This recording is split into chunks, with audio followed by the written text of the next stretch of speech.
Իրանում վերջին օրերին զանգվածային ցույցեր են տեղի ունեցել իրանական ռիալյան նախադեպ անկման ֆոնին։ Ցույցերը սկսվել են անցյալ շաբաթ Թեհրանի գլխավոր շուկաներում, որտեղ փակվել են խանութները։ Այնուհետև ցուցարարները դուրս են եկել հրապարակներ։ Ցույցերի ֆոնին փոխվել էր Իրանի կենտրոնական բանկի ղեկավարը։ Բողոքի ակցիաներն ընթանում են երկրի 31 նահանգներից 26-ում։ Իրանի նախագահ Մասուդ Փեզեշքյանը եւ կառավարության մի քանի անդամներ նշել են, որ ցուցարարների պահանջներն ընդունելի են, հայտարարելով տնտեսական նոր միջոցառումներ ձեռնարկելու մասին։ Իրանի Մեջլիսի նախագահն իր հերթին հայտնել է ցուցարարների օրինական պահանջները բավարարելու պատրաստակամության մասին։ Իրանական լրատվամիջոցները հաղորդել են ցուցարարների կողմից անկարգությունների եւ իրավապահների վրա հարձակումների դեպքերի մասին, չնայած հավաքները հիմնականում խաղաղ բնույթ են կրել։ Որոշ քաղաքներում հնչել են նաեւ հակակառավարական կոչեր։ Ըստ իրավապաշտպան կազմակերպությունների ցույցերի ընթացքում առնվազն 20 մարդ է զոհվել, մոտ 1000-ը ձերբակալվել։ Հրապարակումների համաձայն ցույցերի մասշտաբները զգալիորեն նվազել են։ Այնուամենայնիվ որոշ վայրերում ակցիաները դեռ շարունակվում են։ Իրանում ստեղծված իրավիճակին է անդրադարձել ԱՄՆ նախագահը։ Դոնալդ Թրամփի խոսքով Վաշինգտոնն ուշադիր հետևում է զարգացումներին եւ խստորեն կարձագանքի, եթե իրանցի ցուցարարների նկատմամբ ուժ կիրառվի։ Ավելի վաղ Թրամփը նաեւ հայտարարել էր, որ ԱՄՆ-ն կգնա իրանցիներին օգնության, եթե խաղաղ ցուցարարներ սպանվեն։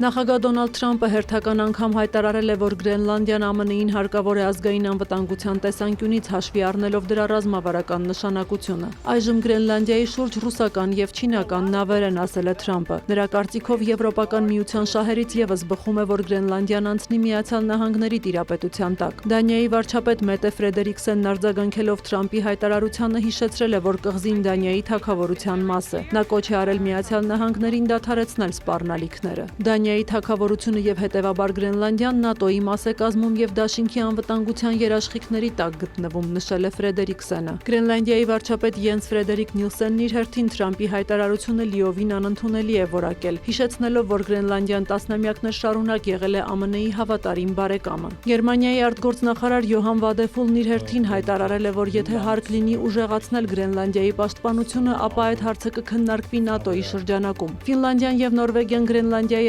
առնչությամբ իրենց աջակցությունն են հայտնել Դանիային, իսկ Եվրոպական հանձնաժողովը հայտնել է Դանիայի եւ Գրենլանդիայի տարածքային ամբողջականությունը պաշտպանելու մասին։ 57,000 բնակչություն ունեցող կղզին, որը գտնվում է Դանիայի կազմում, 2009 թվականի համաձայնագրով անկախություն հռչակելու իրավունք է ստացել։